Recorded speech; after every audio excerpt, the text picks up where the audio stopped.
everybody? Thanks for tuning in to Carolina Catch a Cast. It's going to be episode number 3. We got the living legend here, Mr. Ed Duke. Ed, I appreciate you talking with me today and allowing me to come up here and speak with you. I don't do this, but like I said, you know,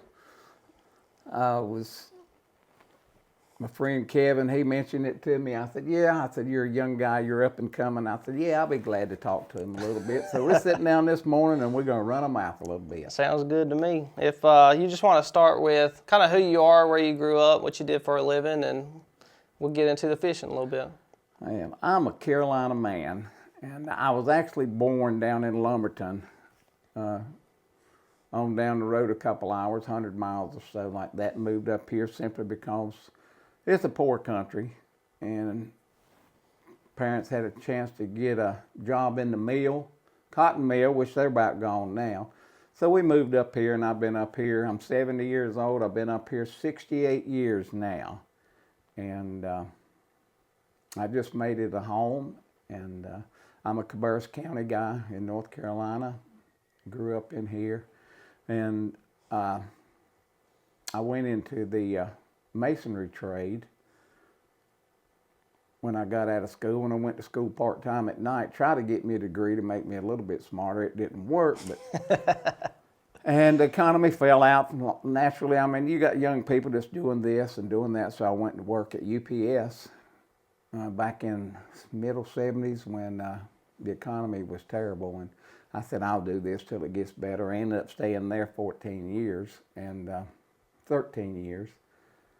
And I was a manager there until they kept wanting to move me from town to town to town, and I got tired of moving. So I decided I'm coming back home. I'm going to start a home building business, and I started a home building business back in 1988, and I made a living doing that and enjoyed it. Sometimes good, sometimes bad. Went through a couple of recessions, but all in all, went through it good, and it finally got a time that I'm old enough now, you know, I can fish a little bit more, turn the business over to my son, and so that's where we're at now. And here we are in 2024 now. So I've been pretty well retired about 10 years doing full-time fishing, you know, whenever I want to. I got you. A little bit of retirement fishing, kind of doing what you want to here and there? Well, yeah, what it done was, you know, I'd been sick years earlier, back around 2010, and had cancer. And that's when I decided, you know, life's short, you know, I'm just going to quit and turn it over to my son. And by the same time, I had started, you know, just a little business back about, I don't know, 2005, selling fishing rods. I got you. And it turned into a pretty thriving business. And it got to the point that with cancer, I can't build houses, I can't sell fishing rods, and I can't fish all at the same time. Right. So I had to give something up. So naturally, the home building went first, and so I, you know, kept selling fishing rods, and I've been selling fishing rods, you know, for 18 years now. So it gives me more time now, especially with the new technologies now that we have. The amount of fishing rods that people have now, they don't need 16 rods Right. for tight line and 16 rods for long line trolling like we do in the South. People are just going to 1, 2, 3, 4 rods like that. And most of them have already had the rods. So the live scoping deal has changed it a good bit. Right, right. And that gave me more time. Mm-hmm. At one time, you know, back in the 2000s, you know, 14, 15, I was selling about 3,000 rods a year. And it was busy for a one-man operation.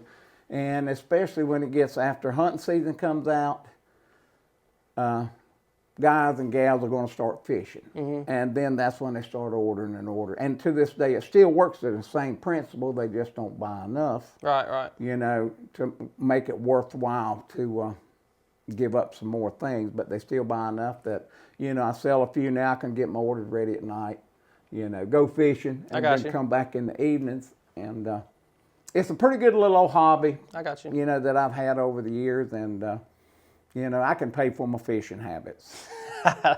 That's always a good thing right there. We definitely need help when it comes to paying for it. If you can pay for your hobby, that's the best way to, I guess, justify it. Oh yeah, and that's another thing too, that you know, this is crappie fishing is probably the cheapest thing you can get into if you want to go out and catch fish. Right. And, you know, naturally, you know, this is the most popular fish in the country. People can come out in the springtime when fish are spawning. Everybody can catch fish. They're running everywhere. Yeah. And you can go to Walmart, buy a fishing rod. You can do this and go buy you some minnows and go and sit by a bush just about on any creek, any tree that's fallen down, and you can catch fish. Right. But it's turned to a different trail, a different tactic throughout the years where technology's taken over, and it weeds out a lot of your simple fishermen that love to do it, but you have a lot of people that have got into a more serious concept when it comes to crappie fishing, and that's where the money comes in to play. Yep, exactly. That's exactly right. It's just in my few years of doing this, I've only been crappie fishing 4 or 5 years really, and kind of tournament settings about the last 2 years. Yep. And it's just in that short amount of time, it's changed a tremendous amount. It's incredible. And one thing that I can say, and I sit there and I sell fishing rods. I don't competitive fish anymore. I'll get into that, you know, in a minute. But I still love the fish. But it's to the point now that it's a young person's game, you know, if you want to be competitive in the fishing industry. But by the same token, these young guys, they're going to go out on a limb. You're going to have $10,000-$12,000 worth of just electronics on your boat, not counting your trolling motor. And you got to have a boat that's stable enough, even though I have had my boat wore out in years past by guys in 14-foot John boats. A lot of that now has gone to the wayside. It's pushed a lot of these guys out. Simpler people that fishing. love the fish because technology has overrun their budget. Right. Absolutely. Let me check one thing. I can clip this little piece out. Usually yeah, it's running. Yep. Usually I have my little light or something. The light will be on. Yep. And I just thought about that. Now look at mine too, doing that. Let's see. So getting back into the fishing poles, your company's name Southern Crappie Rods. Southern Crappie Yep. Rods. You also have a YouTube channel called Southern Crappie Rods, Yep, right? I got a YouTube channel that I don't do a lot of videos. And honestly, doing videos are really stressful to me. Because you go out and fish, and when I go out, you know, I'll attempt to do a video, then the wind starts. I hate to see a video with the wind blowing. Right. And you go out there and there's no fish biting. There's small fish biting. And you try to give the best video that you can, you know, that you can show what's on the lake. You can catch some nice fish in a short period of time to do a video, but it's something that it's not my cup of tea, and I'll tell everybody, I mean, I like to watch videos, but if you ever think that you're going to make money doing a YouTube sensation, it's not going to happen. Yeah. I mean, crappie fishing, you're hunting, you're going to get a couple thousand views, you're going to do this, you're going to do that, but you're not going to make nothing but pennies off of it. You got to love to do it, and I do it simply because to let, you know, get my rods out there, show a technique. And it used to be that when we were long lining, we were fishing brush, you were trolling, I had more content for your videos. Right, and right. I still like to do that. I still love to see my poles bend down when I'm tight lining. I still love that. But it's changing. It's changing more and more. And when you have that much content, you can do it. But now, when I do one mostly, it's a live scope video, which don't get me wrong, that is a fantastic, I love it, I go crazy over it. And it's addicting, but it's not for everybody. Right. Yeah, it's definitely, it takes it's not something a lot of people think you just put it on your boat and you go catch fish. And it's nowhere close to that at all. I mean, it took, first time I went out with mine, I caught almost a 2-pounder and I thought I was doing something. Next time I went out, I got skunked because it's just, you're trying to learn it all at once and it just doesn't work like that. And it takes, and you know, I can tell you a little bit about that.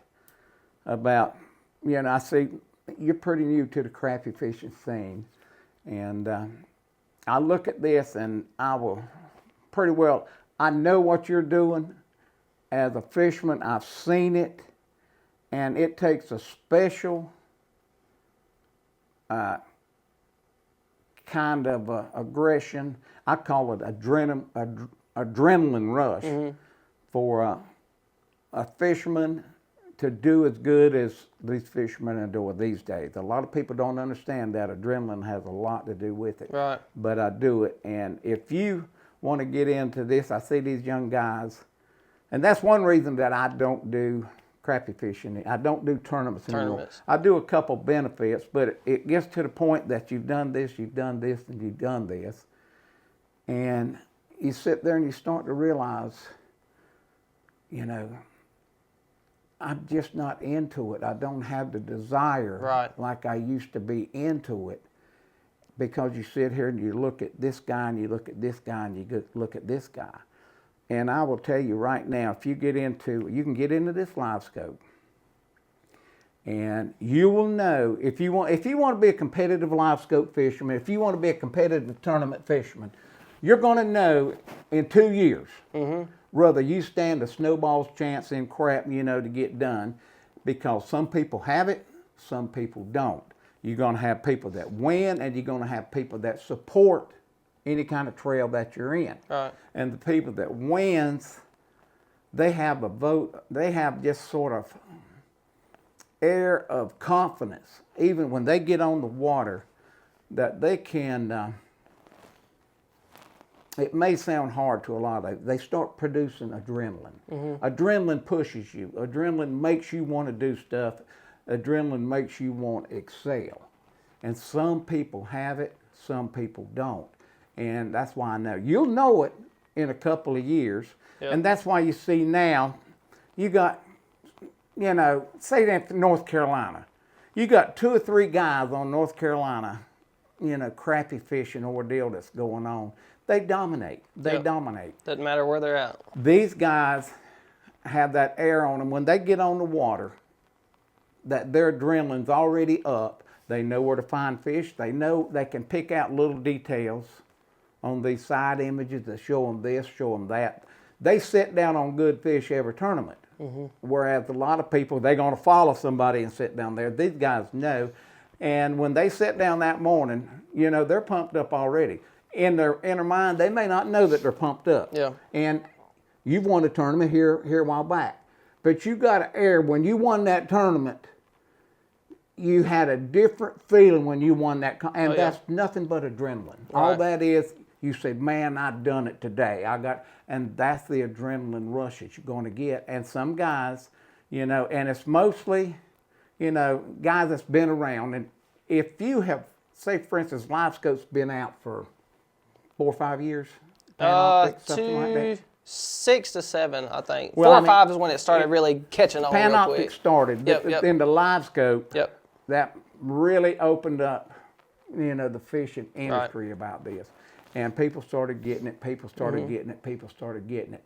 But if you look at the tournament wins throughout that people had it, barring young people, the guys that were winning tournaments before Live Scope are winning tournaments now, because they still have that rush that comes through their body that makes them want to push. Like now, I'm old. You know, I'm going to get out and fish. Even what few tournaments I fish, about 1 o'clock, I'm pretty well. I said, well, I got enough fish that I can fish. Where these guys that are diehard, they're going to go from sun up to sun down. And they have that push about them, and that's what makes them good.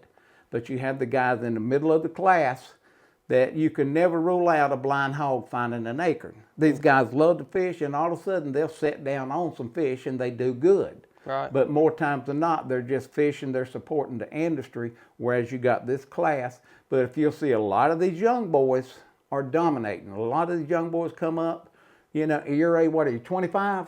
I'm 31 right now. You're 31. Yep. A lot of these young boys, they come up, they've got that desire to keep pushing, keep pushing, keep pushing.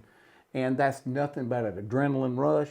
And it's something that unconsciously you don't even know you have. Right. But I've seen it over the years and it comes a point in time when you sit there and I tell myself, I just don't have it anymore.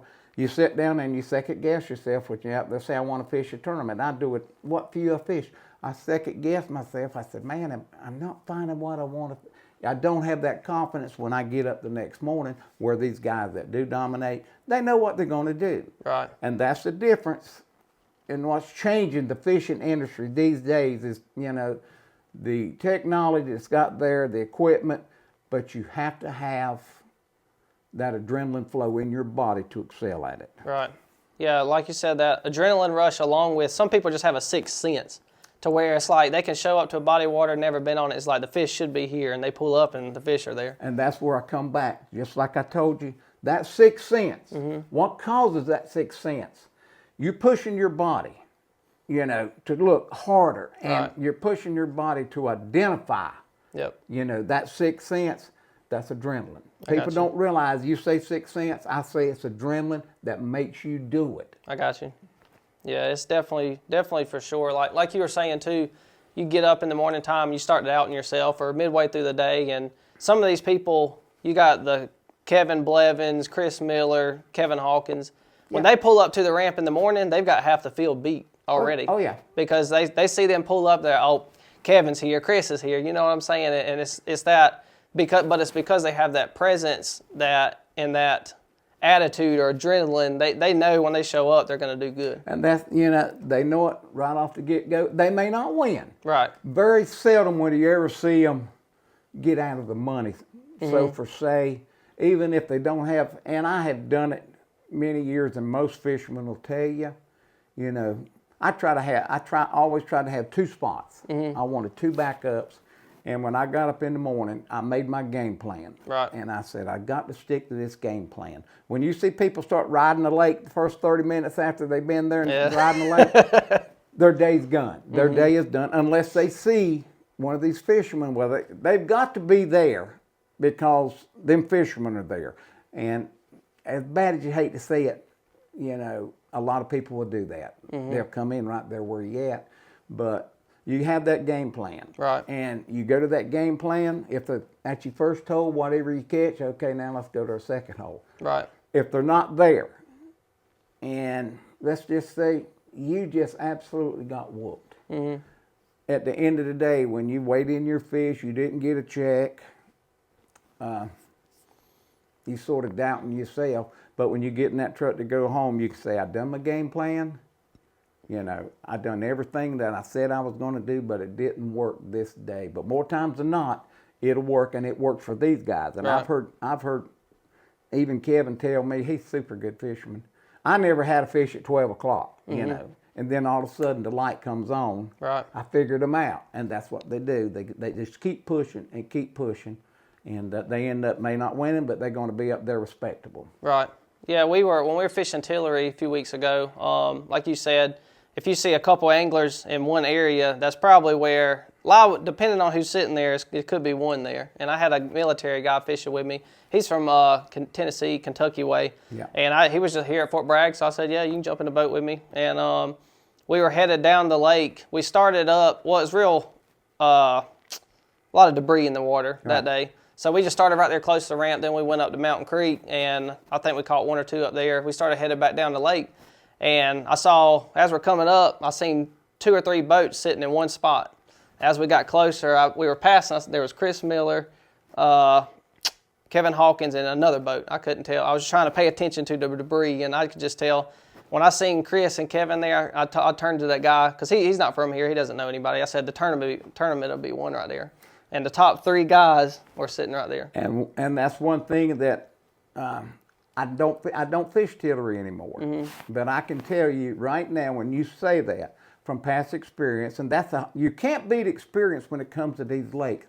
You can hardly beat a guy on his home lake. Like Chris Miller, he owns High Rock Lake, Kevin Blevins, they do so good. And Hawkins, you know, through the years, I can remember, it ain't been that many years ago, Kevin told me, I've got to learn how to use this live scope. He was tight lining with the live scope. But you can't beat people on their home lake. But one thing these people that you'll learn when you start fishing these trails, and a lot, they're the same lakes. You'll hardly ever see these people around what you call a community hole. Right. And I can tell you right now, you were probably in the river in front of Jacobs Creek. It was in the river. I don't remember exactly where it was, but it was somewhere right in there. What we call Stumpy Point down in that area, there's always fish in there this time of the year. And if all else fails at the hole that you wanted to, well, my second hole, I'm going out here to the community hole. And you'll get people to say, man, somebody come in on me. You don't pick a community hole and call it your hole. If you know more about fishing, you'll know that there's got certain areas that people fish. The fish are there basically all the time at certain times of the year. Right, yeah. And I mean, like bass fishing world, you pull in with 100 yards of somebody, you're probably going to get cussed out. And crappie fishing is a little bit different because it's tighter quarters. And Right. I mean, you know, I could have probably pulled in there if I wanted to, but I respected them and I kept on going down the lake and stuck with my game plan that day. And we ended up getting fifth without any pre-fishing or nothing like that. So, I mean, to me, I did That's my job that day. finish. I did my job and I respected them. And I didn't, you know, if I pulled in on them, I might would have got fourth or something and took a fish they needed to win. And you might have got embarrassed. Oh, yeah. There's nothing no worse than to sit beside one of these guys that's really good at it. Right. And you're sitting there, what am I doing wrong? He's catching fish after fish. We can't catch no fish. You see that so many times that you'll do stuff like that or you'll end up being around somebody and they are flat educating you on this. Yep. And in their mind, that adrenaline's just pumping themselves. Well, I know that they see us doing that, and that's a good feeling for the fisherman that's done it, but that's a feeling nobody wants to have when they're doing it. And that's a lot of times why you'll see these guys, when we have these tournaments, you don't know where they're at. Right. You may see them right up and down the river, but you don't know where they're starting. And 99 out of 100 times, if there's fish on that lake, they're going to find them. They know where to find them where nobody's at. That's right. And, you know, that's just one of them things that you got to use a rule of thumb when you come to that, you know, how they find them fish. Right, right. That's exactly right. Talking about, going back to your fishing poles, you started out with just trolling. Did you have casting poles too when you started? No, what we had, when we were long line trolling, Okay. you know, it was one of them things that you did cast. Right. So when I designed my rods, and I had guys help me, you know, that our short rods that we fish in the back of the boat, you have to have a separate setup. And it used to be that you had the guy in the back, you had that guy in the front. And we'd fish 16 poles. The guy in the back used the short rods by the motors. Right, right. And the front guy used the longer poles to cover a wider edge on that. But all of our casting poles, you know, that was done a lot because our long poles have EBA handles. My short poles have cork handles. Okay. Casting and just sitting in the rod holder because most of the time when you got long rods, you're doing your spider rig and tight lining technique, or you are pitching out on long lining, but you reach a happy medium, especially for the amount of money that you pay for cork over EVA. And that's how mine were designed. The shorter rods are for casting, more or less, and the longer rods are stationary rods. And you're coming out, from what I hear, some new. You got I call them the blue line. The blue line. We've got the blue rods, yeah. What do you have in that so far? All right. We've got the blue rods, we've got 10, 12, and 14, and that's something that I've experienced with, and I had a stump jumper rod, which a lot of people still love that rod. And you sit there and you try to figure this, and I had Kevin help me out a great deal on, you know, designing some of these rods, but I had and the biggest thing is, you're using these rods in your hand all day long. Right. You know, you're not sitting in a post, or you're using them, so you wanted to have, you reach a happy medium of the lightest rod I can get that's got the best action and the most strength. Right. And so that's why I went with my blue rods. It's got a new, well, it's been out a while. It's a resin that they call nano. Okay. And it's sort of expensive, but they mix the nano in with this Kevlar. it doesn't add the weight like the glue does to Kevlar, and it still gives it strength. Okay. And so that's why, designed this, and you wanted the smallest handle that felt good, that you could pitch, and you could pitch. And you can cast the tin, you can cast them, but most of the time it's a pitch, it's a swing. And when you got the short handle, it doesn't get in your way when you swing it like this. But say, for instance, my 10-foot rod weighs less than 5 ounces. 11-foot rod, a 12-foot rod weighs less than 6, and the 14 is actually less than 6.5 ounces. And those are light. I mean, if you find a rod lighter than that, I just got to see that rod lighter than that. Right. But they work really good. But now, the need is, and I said that when I done it because it's so competitive out there now. Mm-hmm. Believe it or not, when I first started Southern Crappie Rods, there wasn't about 3 or 4 people that sold crappie fishing rods. Now there's probably 20, 30, 40. Right. Everybody's got their own crappie rod. Some of them are really good, some of them are not so good. But it's just one of them things that you have to stay competitive in this market, because now you're selling 1 rod, maybe 2 rods to an individual. Right. And he's got to like that rod. And say mine has the rear-seated rear seat. That's not for everybody. Right. But for the way we pitching, it works extremely good. Mm-hmm. I'm not in love with a 14-footer. I'm just too old. I don't like, but it's light. But I'm doing it pretty good now. Right. Yeah, I'm doing it pretty good how to handle that rod and how to fish it, because I realize you don't hold the reel seat when you're holding it. Mm-hmm. You want to get up above that cork handle, mm-hmm. and you're touching the rod. That's why you see a lot of these rods now, they have the split handles and all that. Right. So you feel it. You can feel that rod, and you can feel that sensitive bite. And that's what, and actually Kevin pretty well taught me to do that. You're feeling the rod, mm-hmm. and then you still got some underneath your arm to set the hook with, but you still got the lightness. And that's why it's worked good. But we do have, he kept wanting one. We need a longer rod, and you see it all the time.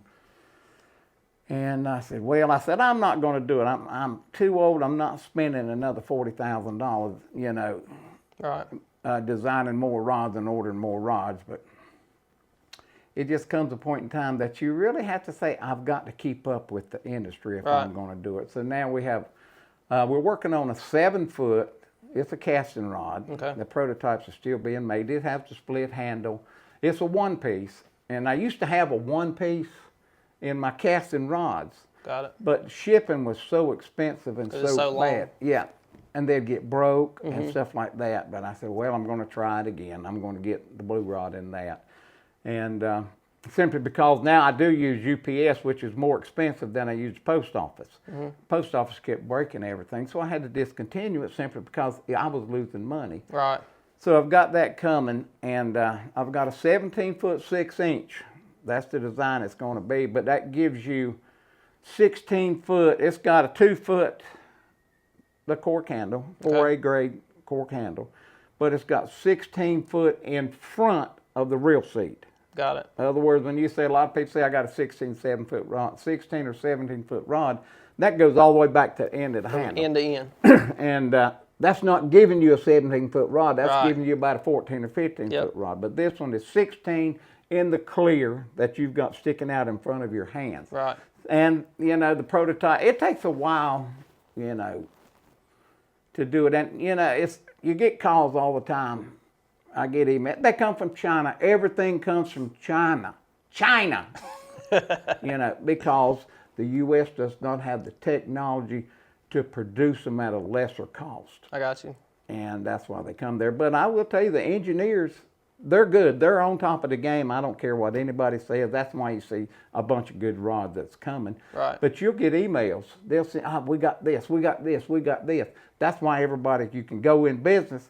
You call this company, oh yeah, we got this rod right here. And all of a sudden you're in the fishing rod business. You didn't have an engineer, you didn't design nothing, but you're in the fishing rod business. Right. And they'll send you this all the time, but the smart ones, they design their own rods and get it exactly like they want to the specs. Right, yep. Let me check this thing real quick, just to make sure that light's not on, so it's got me paranoid. Yeah, we're good. Already at 31 minutes. It don't take long. Really? Have it Yeah. on. But yeah, talking about China, a lot of people don't realize, because I listen to a lot of the bass stuff too, because I'm a truck driver, so I just listen to all kind of fishing. And a lot of people don't realize most of the technology, when we get it here, they've already been known about it in China. That comes to fishing lures. Like, a lot of fishing lures are actually designed over there, and we don't even know about them until they come across. Oh, yeah. And because I watch Bassmasters a lot, and I think this year there's 3 or 4 Japanese anglers, and they've been using what the sneaky stuff is over here now. They've been using over there for years. And that's the only reason we're learning about it, is because those Japanese anglers are coming over here, kind of exposing those secrets. Oh. And I mean, there's a thing called the rubber dice. It's just it's literally like a dice, and it's rubber, and it's got what would be like spinnerbait rubbers things sticking out of it, and they're catching them on the beds and all kinds of stuff like that. And it's And I'd watched a bass fisherman, Ben Milliken. Yep. He's a crazy dude, but the old guy can catch fish, and he was talking about, I think it's 6 cents or whatever it is, about they got these baits, everybody's got these baits, and they've been in China. Now, everybody's selling these same baits, like my bait's better than yours, your bait's better. No, it's not better. Right. They get them in China. And he said, we're trying to design our own bait now. And more times than not, China's going to design it for them. Other than plastics, you can do plastics in U.S. There's a lot of people does plastics, and which, there's some good plastics out there. But your hard bodies, most of those, your crankbaits and stuff like that, they're coming from China. Right. Because they can produce them at a whole lot better cost than that. And are you still making with your company, Southern Crappie Rods, are you still making the rods, the rod holders, spinny minis, and all that stuff too? I don't make those. I do the rods, and I have some reels. I have some really good reels, but by the same token, it'll say Southern Crappie Rod Reel. Right. It's a China reel. The same thing as Darwin, the rest of them they get, but you can put your name. I can put, the Trump 5-speed. And that's what they'll put on it, but, they all come from there. But yeah, I do have a couple of good reels that I use, and try to get a good price on them. But as far as the rod holders, my biggest rod holder over the years has been a Stanley Creek rod holder. And matter of fact, I just got his last order. He's old, he has heart trouble, and he can't use a welder that much anymore. So he's retiring out of the business, so I bought everything he had. When that's gone, there'll be none of them. But the watery rod holders is Lynn Robertson out of, Mike Fisher done the Stanley Creek. Lynn Robertson does the watery rod holders. And his is a stationary holder, super good craftsmanship on it. And actually, he has made me some adjustable ones. Stanley Creek are adjustable ones. Okay. Lynn's are stationary, but he has made me some some adjustable ones. We worked on them. And I do sell them, but they're not mine. I just sell them for these people and do that. But as far as the spinny minis, a dish, I don't even know if they're still be in business or not. And we get back to China. The spinny minis, we used to get them from Lunker Lure. Years ago. I'm talking about 20 years ago. Nobody, and I'm telling you what, we waxed some butt with spinny minis, and nobody knew what we were using. Right. Until a lot of people found out about it. And when I'm buying several thousand a year, it got to the point, a couple guys, they would call and talk to some salesman over there, and he might sell them to them cheaper than he's selling them to me, but I wanted unpainted ones because their colors are no good. So I painted them myself. Okay. Until it got to the point that, I'm not going to be run over like that. You're pushing a company, and then all of a sudden they just run over you. But you can get anything in China. I got you. So I had went to a fishing industry, fishing show down in Florida, Cast Industries, and had at that time they had a lot of China people. This was before COVID, years ago. And you walk up, to these guys, and my fisherman at China, my rod producer, he didn't know where it was, but you just check, and all of a sudden, oh yeah, I know that one. I get you that. And the next thing, I just buy them, you know, from China. I paint them myself, and then I sell them as a spinny mini. I got you. Yeah. You changed it a little bit. I wanted some corrections made to make it just a little bit better, and it's worked out good. That's been a really good bait, and it's really good for live scoping too. It's a good bait for that. And you got all that stuff on, was it southerncrappierods.com? Yeah, I have it on southerncrappierods.com. Okay. And but you can buy rods, but you can't mix. You can't put a square package in a round tube. Right. And shipping it's so expensive. So I put on all my accessories, you know, the baits, the reels, the rod holders. I have a message to call me because I can help out. Sometimes I can mix baits and stuff in a tube. Right. And they don't have to pay, you know, the $30 shipping on. I have 2 different orders. I got you. It is totally a messed up thing when it comes to fishing rods and pricing for shipping it. I got you. Yeah, that makes sense a lot. I've had some stuff just in the past. They'll just slide it in the tube if it fits. Sometimes it does. Sometimes it doesn't. That's the best way to do it. Yeah. So I want to kind of get into the history of tournaments because I don't know, because like I said, I'm kind of still new into this stuff. So were you the first one to kind of start the crappie tournament scene? What we done. Well, I can say that.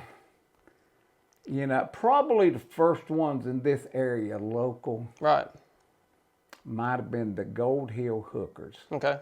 Just a couple of guys out there in Gold Hill, and they had their own little private party, you know. Okay. That they had a little old fishing trail, 8-10 boats. But it started back in, maybe about 2000, when the only trail was around. You had Fishing in America, but it was sort of like that. But before I got here, it was the Johnson Company had the Crappie-thon. And Okay, I've heard of it. They had fantastic 250 boats, but they give away a lot of stuff, nothing but sponsors. Crappie USA bought them out. Okay. So they had some good turnout. That's when I started. I think I fished my first tournament in 1999. I started back crappie fishing after I quit deer hunting about 98. I mean, just fishing more and more and more. Right. But yeah, we had that, and but it's just like it is today. There's got to be so much politics that they actually just, you know, a couple of guys wanted to raise cane into Carolina. So, you know, the Crappie USA says, well, we're done with Carolina. So we had no trail. Got it. So a couple of us said, well, you know, let's just get our own trail. So I started the Southern Crappie Association, and we had 10 boats in the very first tournament. We didn't care. Right. You know, we had a good trail, but we had our rules and regulations weren't decided by one person. Right. Your events weren't decided by one person. We had a, what do you call it? A staff, A board. a board. We had a board that enforced the rules, and we never disqualified but one person in all the years that we had it. We ran it 7 or 8 years, but the board decided it. Right. You know, not me. The board decided everything. We had a meeting every year, and we sat down, and the people that attended that meeting voted on which lakes, what time we were going to fish. And a lot of people said, you know, you sit there and, well, we're going to pick Lake Wateree December 31st or Lake Wateree, and you might have one guy in the meeting that says, you know, my job won't let me do it. I got to work that weekend. Got it. They would change it. Right. You know, Work let's together. accommodate the guys here. And then you have some that didn't go to the meeting and raise cane because, why didn't you fish this lake? Why didn't you come to the meeting? But it actually, the next year, we averaged 45 boats a tournament. That's good. Then it grew. The next year, we were up, every tournament, 60 and 70 boats we were having on the tournaments. And we had some really good payback, and we didn't call for no big sponsors. I did have Bass Pro Shop that give us some money, you know, but the members done their own sponsorship. I got you. And our highest payout in 1 year was $44,000. But, you know, for instance, you know, it's one of them things that if you a sponsor, we have a sponsor big fish during the Classic. If, you know, we're going to take 80% of the sponsor money and run the trail. 20% at the end of the year goes back to the sponsor's Big Fish Challenge. Got it. And that thing you would get $4,000 or so Shoo. out of that. I mean, everybody wanted to put their money in because they knew at that time it was an organization that was run by the members. Right. Nobody overhauled that or manhandled that organization, and it got to the point I was sort of scared running it as the liabilities that you run. Mm-hmm. So I had to get incorporated. Got it. Southern Crappie Rods got incorporated as a non-profit. And that was the demise of Southern Crappie Association, and because the IRS had to get involved then. Okay. And once we do that, you have to turn in your tax form every year, blah, blah, blah. They could not understand how the president of Southern Crappie Association and the board members operated at no profit, no expense. Right. And I said, we don't get no money. So every year, and I had an accountant that was a sponsor. He done all the accounting for me. Mm-hmm. Super nice. And it got to the point after 4 or 5 years, every year we had to do an audit. Every year he's got to sit down and do an audit. And he finally told me, he said, they're not going to leave you alone. Right. So at that time, we relinquished it. And somebody else took it over, and it went downhill from then, but I got you. That was the purpose of that. But we had a good trail going, and when it started going downhill, mm-hmm. you started having Carolina Crappie having one. And you got South Carolina Crappie, they have theirs. Theirs have been going a long time too, but it doesn't have the turnout. None of them have the turnout that they used to have, simply because social media has destroyed the fishing industry. You see it on YouTube. Facebook is the world's worst. I used to be Facebook, and I've done a lot. I posted my videos, I've done pictures. People send me pictures and all the time. Mm-hmm. But if you don't know me, I'm a political kind of guy.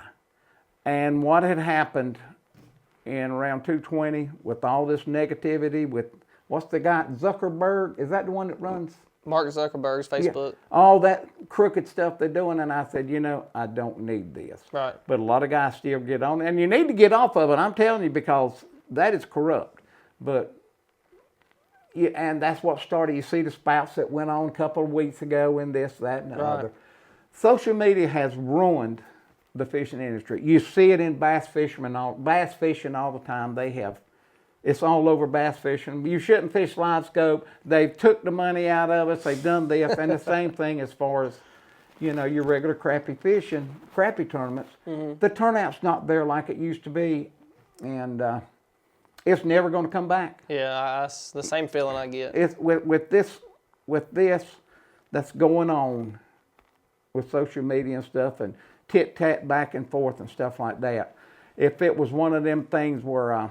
when we had Southern Crappie, we didn't have none of this. Right. If a man did good, a man got his reputation, people heard about it. You didn't see it on...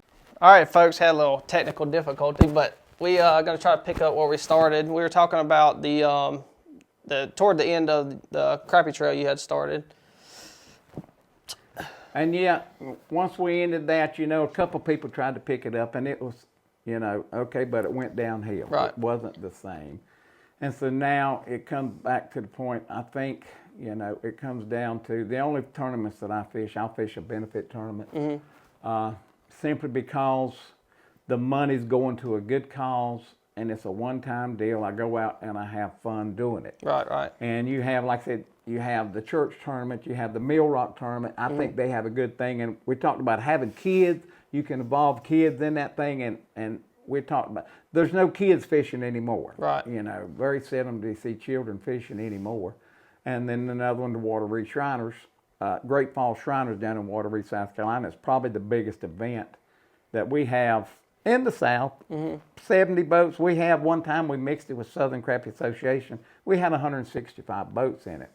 They'll let the kids get prizes. You're liable to win a bike, $100, but every kid gets a prize. I mean, a nice prize. And those are pretty good. And other than that, I'm pretty well done with it. Except for those things I don't like it because of social media. This days has ruined it. Right. There's no There's too many Facebook pros. There's too many of them out there now.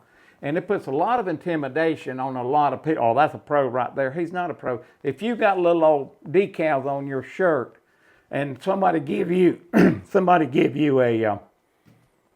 a bag of jigs, you're not a pro. Right. You know, but people think that they like to be looking good Right. when they go somewhere.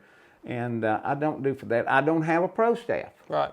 You know, I will donate to these causes right here. These are the only ones that I'll do. Special benefits, I will give them some rods or I'll give them some money. Mm-hmm. And I have given some money to trails before, like, you know, a couple $100, something like that. But I don't have a pro staff, and I don't think it's good to have pro staff. Right. Because, first of all, you don't make any money. Mm-hmm. And we talked about, it's in the bass industry too. They have complained and they have this or that. The money's not there. You know, social media does this. I get too much crap started in social media. It's everywhere.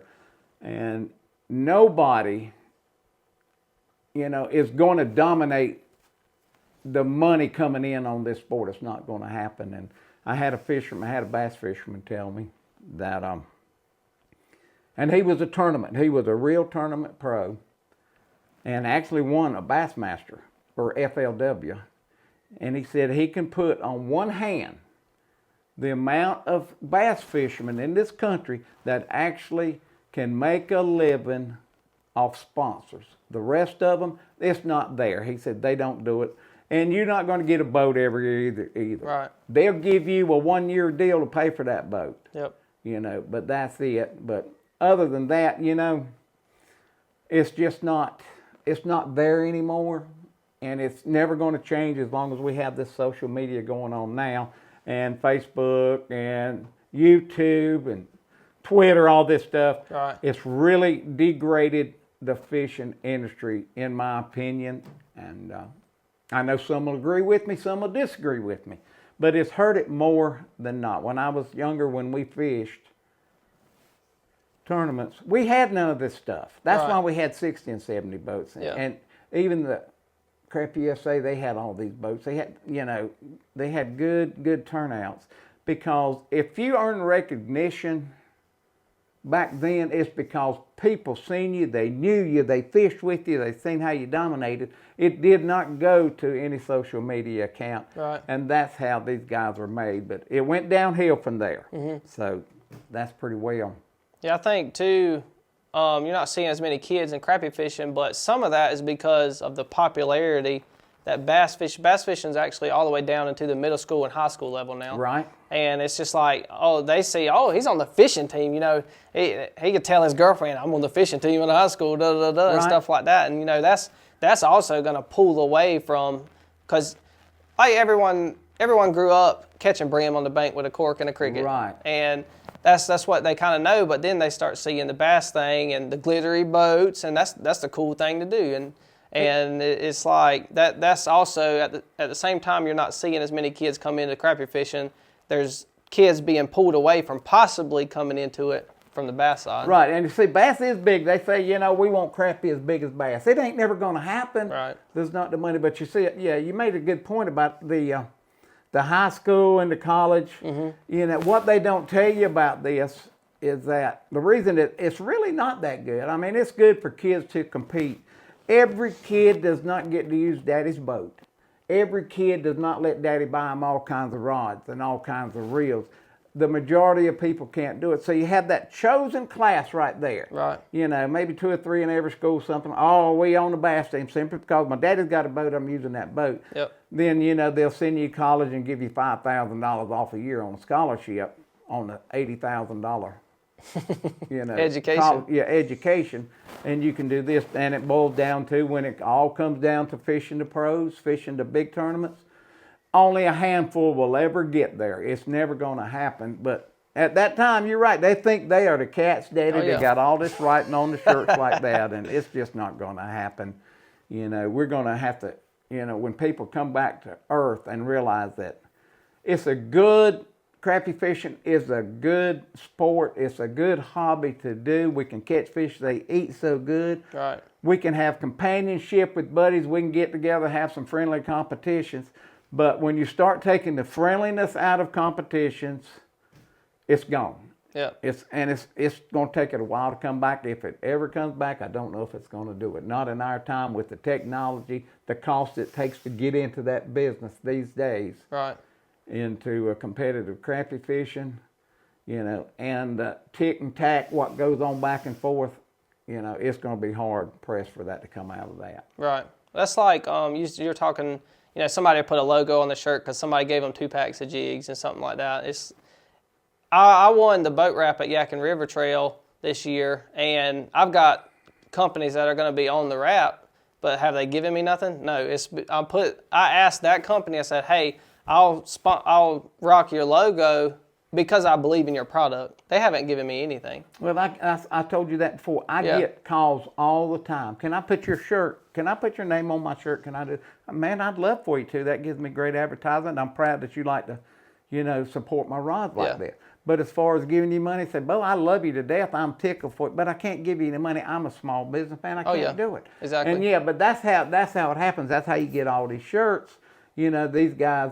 As long as you get to the point that you say, I'm doing this, I'm representing the guys that I like, and not to the point that you say, "Yep, I'm a pro." Yeah, you see what's on my shirt, see what's on my boat,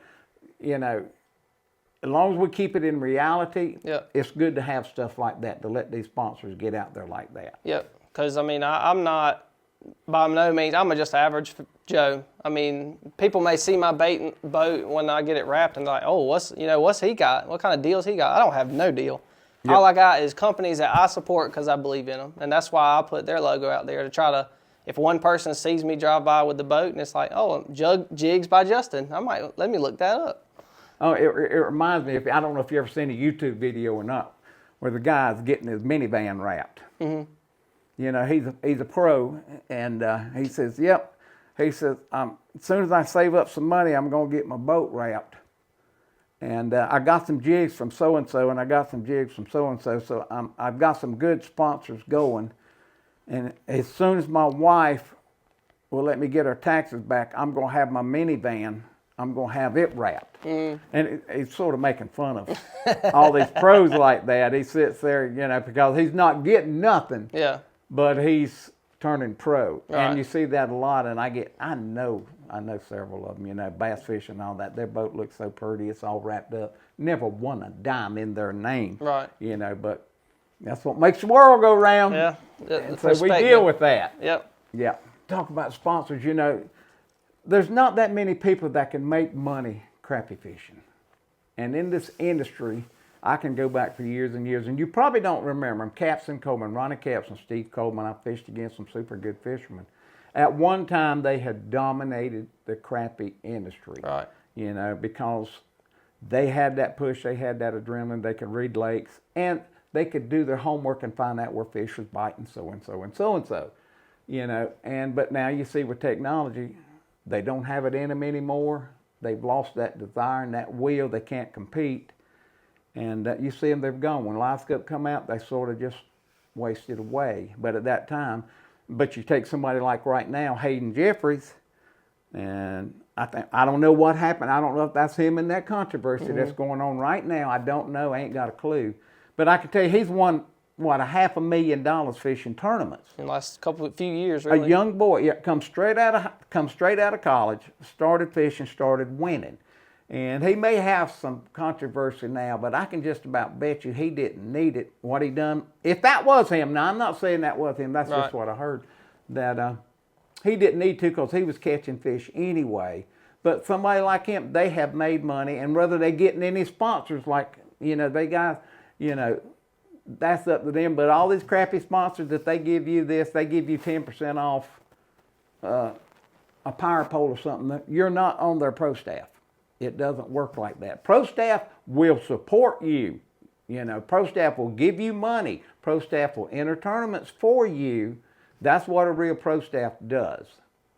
And you produce their product. You promote their product. Right. I can't remember the number. It's like if somebody puts you on their pro staff, they're expecting a 5 to 7% or 5 to 7 times return on their investment That's in you back toward the company. That's right. Then And they can justify them, believing in you, fronting you the money basically up front. And that's right. And no matter what they say, all these companies in Bass and in Crappie and stuff like that, they're not that big of companies. Right. There's a lot of them started out in the backyard, just like my business does here. I got a shop outside.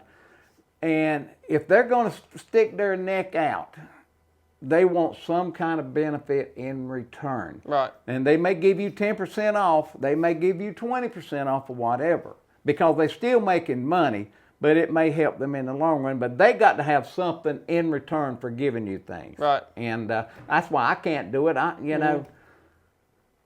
The fishing rod business is so competitive. Yep. I cannot afford to pay anybody this, anybody that, because they're going to give me that much return. It's not going to happen. Right. Not in the crappie fishing industry. Yeah, and it seems like every other month you hear about a new rod company that just came out of nowhere, and it's like, Try my rods. My rods are the best in the world. Yeah. And like I said, there's good rods out there. I'll put mine best against anyone in the country, but everybody has their own Yep. Interest in what they want to fish, what feels better for them. Yep. So that's what I've felt your rods, and they feel really good. The Blue Series. I just don't. I like to have the handle on the end. And see, that's a personal preference. Yep. Just like, I was skeptical about it, but I love the 10-footer. The pitching, I love that 10-footer way it pitches. I've never used the 12, but I've gotten. I watch Hawkins use that 14-footer, and he just swings that thing just so easy.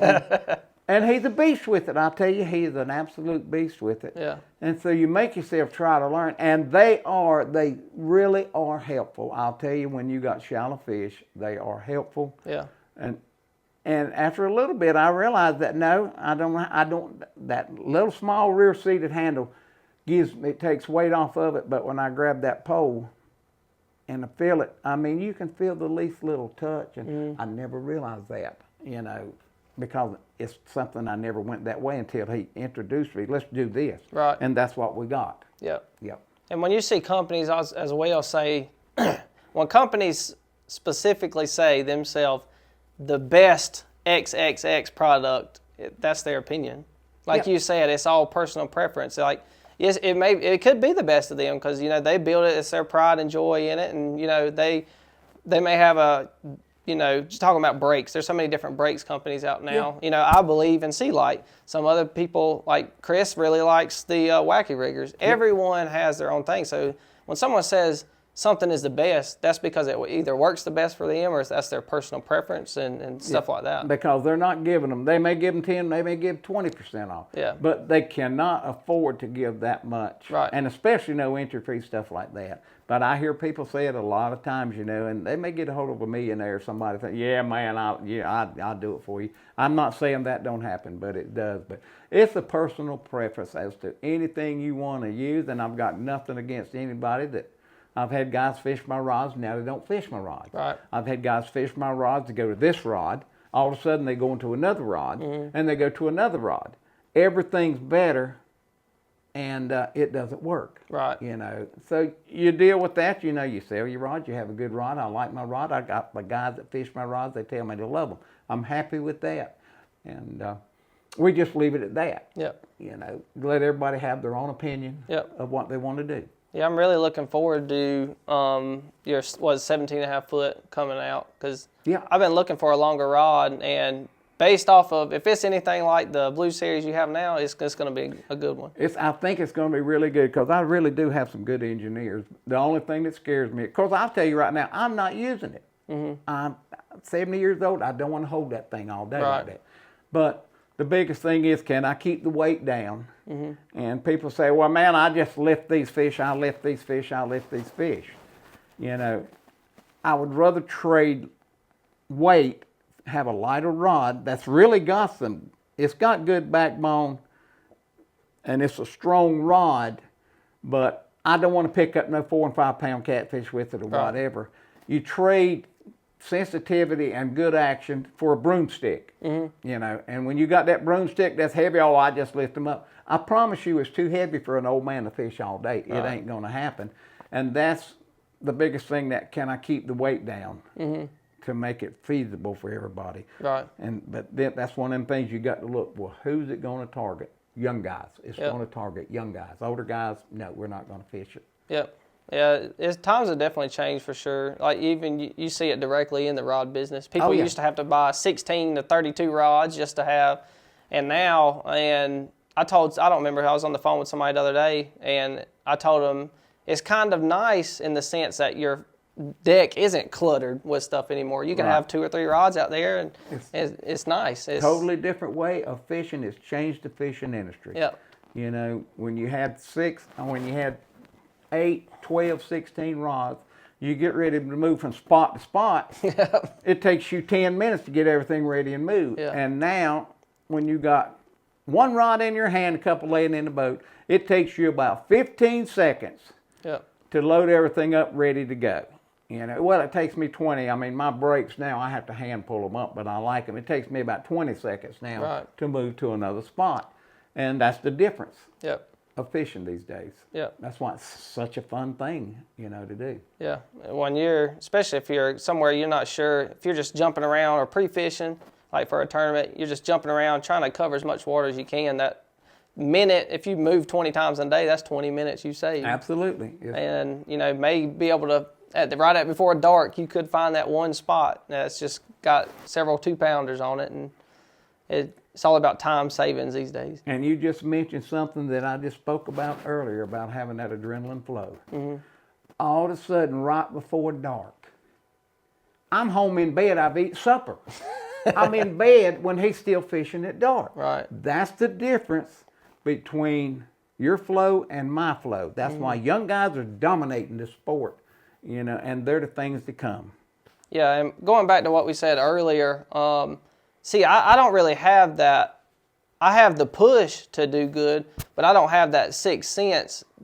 So, like, a lot of people can show up the day before, weekend before, pre-fish one day, and just do good in a tournament. I'm not really like that. It takes me, I like to have at least 2 weekends, because the first weekend, it's like, you kind of get a lay of the lake, because I'm kind of new up here, the Yak and Chain. I just started fishing up here, so everything's somewhat new to me as far as where the fish move that time of the year. And I like the first weekend, I like to get on the water and kind of get a lay for the thing, see where the fish are at. Then the next weekend, I can kind of tighten it in a little bit and say, well, I didn't catch nothing here, so I'm going to just rule that out this weekend and focus on a smaller area. And so not everyone has that 6th sense, and they have to put in the extra work. But talk about how it's kind of just like everyone's different, going back to someone's opinion of something. Yeah. Well, I'm going to tell you right now, I'm old enough to be your granddaddy. Mm-hmm. You're cutting yourself short. As you get older, you get wiser. You see it evolving. You've been fishing tournaments 2 years? 2 years, fairly consistent, yeah. You've won a tournament. Yep. You haven't got, how many checks have you got? I've got a 3rd, a 5th, a 4th. No, I'm not saying not all those were checks, but I've got Finishes. You got finishes. Yeah. And that's where I come back and say, guys that's been fishing 20 years Right. haven't done that. Mm-hmm. And you cut yourself short when you say, you know, I don't have that 6th sense. I don't have that adrenaline rush. You do when you get out and look at it. And that's what I say. Once you realize in your own mind that I'm a stud, you know, I can find these fish. Unconsciously, you're saying you don't. But consciously, you're finding these fish because you're doing good for a young guy that's starting in the tournaments. And it'll take you a little while. And I said, give him a couple years before they realize, yep, we can compete. But you do have that, and that's what it takes to do it. You have to have that rush that comes through your body that makes you want to push till dark. Right. And don't never cut yourself short when you do that. All these young guys, they do it, and it pays off eventually. Right. You know, it may never pay off. Mm-hmm. And those are the ones that's they're going to support it. They're going to get out and they're going to fish and they're going to have fun. They'll never be up there on the leaderboard because they don't have it in them. Right. The only chosen few, and like we went over, maybe 3 guys in Carolina here, only chosen few have that dominant feature in them. And but they're going downhill. You just watch. They're young guys, But in your lifetime, I'll never see it. In your lifetime, when you're fishing, you're going to look back and you're going to tell somebody, you know, I remember that Ed Duke. That son of a gun could fish. You know, you're going to say, I remember Kevin Hawkins. You know, he used to dominate this stuff. And their time's going to come where they say, I've got to give up the reins. I can still fish, but I don't have that desire. I don't have it in me to do it. Right. And that's what's going to happen, you know. It's just a generation that changes and changes and changes. Yeah. And I know this is probably whenever the video messed up, but we were talking about Hayden Jeffries and stuff, how a lot of people came in because of live scope. You know, they fished a crappie fishing be any time before that. They got the technology, they started doing good. That's one thing I'm glad of is when I started, when introduced into it, it was spider rigging and long lining. So if just say the Garmin plant were to blow up today, you know what I mean? If technology, everything got banned, I could still go back and keep catching fish, where a lot of people would be like, well, I'm just done fishing. And yeah, and you mentioned it right there, you know, a lot of guys got into, you know, crappie fishing, tournament fishing when this live scope come out. Mm-hmm. But a lot of guys left. Right. More left than come in. Say, for instance, they had, you know, the Crappie Master. They get nobody anymore. Mm-hmm. 30 boats. So if some of them are 20 boats at some of the tournaments. We fished 2003. We went to Crappie SA, Grenada, Mississippi, fished a classic 2 times. 250 boats. Whew. We went and fished a qualifying tournament in Florida with Crappie Masters. Mm-hmm. 120 boats. We go back and fished a championship in Florida. 250 boats. You know, and like it changed, and this was just basically basic, but It was starting to change simply because of social media. People pumping up on social media, but now, like I said, they were just in Florida, Lake Tappan, 19 boats. Right. You didn't see nobody, none of the names you say should have been there. They didn't fish it. Right. And they just had another 20 boats, something like this. You know, it's gone. Yep. People have quit it. I mean, they may get up Grenada Lake when everybody says, we're going to Grenada. Yeah. And when they used to have 150 at Grenada, I remember that. Now they're back, you know, what they're going to have, 80 or 90. It just depends on what it's going to be. But it is shrinking simply because technology is running the business. Mm-hmm. It's running competitive crappie fishing. That's, you know, pretty well what's going to happen. We just have to live with it. Yeah. And just like you said a minute ago, people will try it for 2 years. If they don't do good, they're done. That's it. And I can foresee that. You know, you'll see a couple faces come in. And everybody has different life situations, too. You know, like me, for instance, I got a 2-year-old, and if he follows anything like I did growing up, he's going to be playing ball somewhere every weekend. And so, you know, in another 4 or 5 years, I may have to fade out and, you know, fish when I can, because I'm going to be at a ball field, a basketball court, or something like that every other weekend. Now, that's good. It's good that you mentioned that, because that's a real man. I'll just tell you right. That's a man that says, my family comes first. I went through the same thing. Mm-hmm. I raised my kids. I didn't start competitive fishing until my kids were in college. Right. I said, I've done my job. I've done my deed. Now I'm going to do this. Right. And that's the same. But a lot of guys these days, they don't want to take them kids fishing. They don't want to do this. And you'll regret it. One of these days, you'll regret not taking those kids fishing, not going to that ball game with them.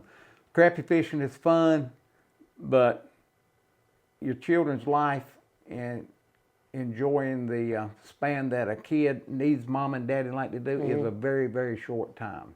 And that people need to have their priorities straight. Right. Yeah, I spent a lot of time at a baseball field growing up, and basketball in the winter. You know, I used to hate it because my dad would be hunting in the winter, and I'd be like, I want to go hunting. My mom would be like, you're going to basketball practice and stuff like that. Yep. But, you know, looking back at that, that's the way it should have been. I wouldn't change nothing now. That's the way it's going to be. Unless my kid just, you know, doesn't want anything to do with sports. Let's go fishing. Let's go hunting, you know. But if he wants to play, he's going to play, and I'm going to do my best to let him do whatever he wants to do. You give them everything they can. Yeah. That's the time to do it. And there's guys, and I know guys that can't do it. I talk to them out in the shop all the time. You know, I got ball games, I got this, I got that, and that's a good thing. You know, so never let your priorities, you know, right, take control of. I mean, not take control of you. Right. So I was told to ask you a few things. Yeah. First of all, who was a mentor or crappie fishing hero you had when you were coming into it for yourself? Honestly, nobody. You were your own mentor. I was I grew up on brush piles, doing this, doing that. I've been putting brush piles forever and ever and ever, you know, fishing brush piles, and I was good at it, you know. And the first tournament we fished was on High Rock Lake. I didn't know a soul, and they having a tournament. Told my wife's cousin, let's go up there and fish. Only thing I did, there wasn't no long rods that we had, you know. You know, I had a casting rod, I can't even remember what it was, and I cast a hair jig to the bank. It just so happens that I hit it just right. Them fish were on the bank. We didn't win the tournament, but I think there was 95 boats, and I think we come in 5th or 6th. Won $100. They ain't got nothing on me. I never knew a soul, never knew the first soul. The next tournament they had 2 weeks later up at Jordan Lake. I went up there. About like you, I had a job, I had to do this. Right. Go on the weekend, go on Saturday. And I went to church on Sunday, so all I had was one day, but we found some fish. I go back the next day, the tournament, the wind's blowing. I mean, it's blowing over the boat in that little old tracker boat, that bass boat. And about sunk our boat, but we went around the corner and did manage 10 fish then. I said, well, they ain't no, I've never seen nobody all day. Yeah. I said, well, they ain't, I guarantee you this weather, they ain't catching them. Lord have mercy. We had 7 pounds out of 10 fish. It took 19 to win it. Sure. You know, then I got educated then. I said, if I'm going to do this, I sort of like this tournament. I reckon you could probably say the first inspiration I seen was 2 guys that dominated back then. It was Ronnie Siegler. He don't even crappie fish anymore. And Mark Dank, who's Mark, his health just won't let him. They were 2 of the icons in the, you know, the Carolinas. I mean, they absolutely dominated. I got you. The fishing trail. So I'm going to say probably those 2 guys right there, you know, they didn't tell me nothing, but they give me enough inspiration. You know, I'd go to South Carolina and fish South Carolina crappie. Everywhere there was a tournament, I'd fish it. Right. And I started doing good. So, you know, that was my inspiration to do that. I got you. Next question is, Andy Dick told me to ask you how long you had to sit in front of Walmart with your Garmin live scope sign. That's a funny question. And that's where you get the love for grandkids. My wife used to fish tournaments with me, and we actually won tournaments. Bless her soul, she could not fish a lick, but she was easy on the eyes, you know. So I took her with me, you know, and we went a lot of places fishing, you know, and we won tournaments. But then the grandboys come, and after them grandboys started getting about a year or 2 years old, asking for Meemaw, she said, I can't do this anymore. Right. So that stopped my husband and wife fishing. So the grandboys had got bigger, and we sitting there, and I'm watching them during the summer, you know, they out of school, and we just playing around. They love to fish and play and stuff like that. Well, one of them does. One of them doesn't care a lick, but he likes to start trouble. So, you know, I was watching something on Live Scope. He said, you know, we need to take a collection up for you, Papa. So we made a sign up.